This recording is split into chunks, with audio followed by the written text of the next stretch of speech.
Di tengah kondisi ekonomi saat ini pelaku usaha mikro kecil dan menengah atau UMKM harus melakukan inovasi untuk memasarkan produknya. Salah satunya dengan memanfaatkan platform e-commerce dan media sosial untuk menjangkau pasar yang lebih luas. Usaha mikro kecil dan menengah atau UMKM harus melakukan inovasi di tengah disrupsi digital dan kondisi ekonomi yang tidak stabil. Salah satu strategi yang diadopsi adalah digitalisasi dengan memanfaatkan platform e-commerce, media sosial, dan aplikasi pembayaran digital untuk memperluas jangkauan pasar. Seperti yang dilakukan Novita Sari, pemilik usaha pakaian wanita yang sudah berjualan lebih dari 10 tahun. Ia mengaku penjualan yang dilakukan di platform digital bisa meningkatkan penjualan produknya hingga 50%. Novita menambahkan, dengan bantuan platform media sosial, dirinya bisa melakukan promosi penjualan di mana dan kapan saja.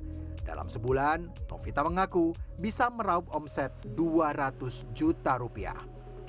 Kalau strategi untuk digital saya pasti harus ikut karena ini udah zaman digital ya. Jadi yang cara dulu seperti konvensional emang itu strategi masing-masing itu kan macam-macam.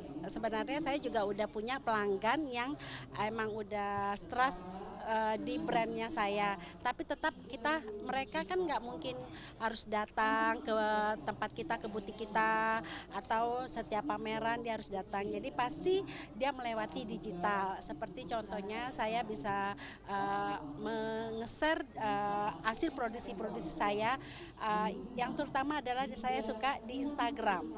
Nah, di Instagram dan ada di TikTok dan ada di Shopee. Lain lagi dengan Herlina, pelaku UMKM sekaligus perajin aksesoris wanita. Untuk mempertahankan usahanya, selain berpromosi di media sosial, ia juga ikut pameran dan bazar di berbagai tempat untuk mempromosikan produknya. Dalam sebulan, Herlina bisa mencapai omset sebesar 30 juta rupiah. Strategi saya untuk mempromosi produknya, kita ikut event bazar to bazar, biar orang lebih kenal produk kita. Karena saya emang nggak pakai platform sosial media kecuali IG. Di Instagram itu cuma pemberitahuan pameran aja. Harapannya ya maunya kita dari kalangan atas, pejabatnya belanja. Kalau kita misalnya nyelenggarain pameran di suatu BUMN, dari atas sampai ke bawah, harapan kita tuh biar mereka kenal produknya. Jadi dari yang besar sampai yang kecil beli gitu. Sekretaris Kementerian UMKM Arif Rahman Hakim mengklaim Kementerian UMKM selalu konsisten membantu UMKM. Arif mengingatkan, kreativitas dalam dunia UMKM sangat diperlukan agar menghasilkan inovasi yang baru. Ya, tadi yang terkait dengan terutama peningkatan kapasitas SDM, di dalamnya adalah pemanfaatan teknologi digital. Kami berkolaborasi tentu dengan juga pelaku-pelaku e-commerce yang ada sekarang ini. Contoh kemarin kita baru di Sumatera Barat dengan Lazada atau dengan e-commerce yang lain ya. Bagaimana mereka juga kita harapkan untuk selalu mengedukasi para UMKM agar bisa memperluas pemasarannya menggunakan teknologi digital. Ya tentu kalau yang namanya wirausaha ya, kuncinya kan di inovasi. Jadi kalau kita selalu berinovasi, diharapkan tentu daya saing kita juga akan semakin lebih baik dan bisa berkelanjutan.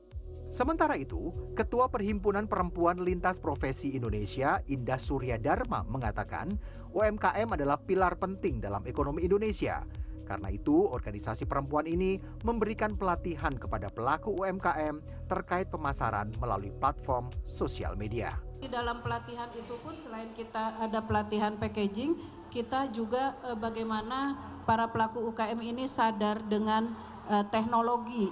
Karena sekarang ini memang lebih banyak bagaimana para pelaku UKM itu ditingkatkan kreativitasnya untuk bisa berjualan melalui online. Dan kami juga memberikan pelatihan ataupun pengetahuan bagaimana para pelaku UKM ini bisa menjajakan dagangannya di keranjang kuning. UMKM merupakan sektor ekonomi yang sangat penting di Indonesia karena memiliki peran besar dalam pertumbuhan ekonomi, penyediaan lapangan kerja, dan pemerataan pendapatan. Jimmy Chandra, Indra Hadi, Jakarta.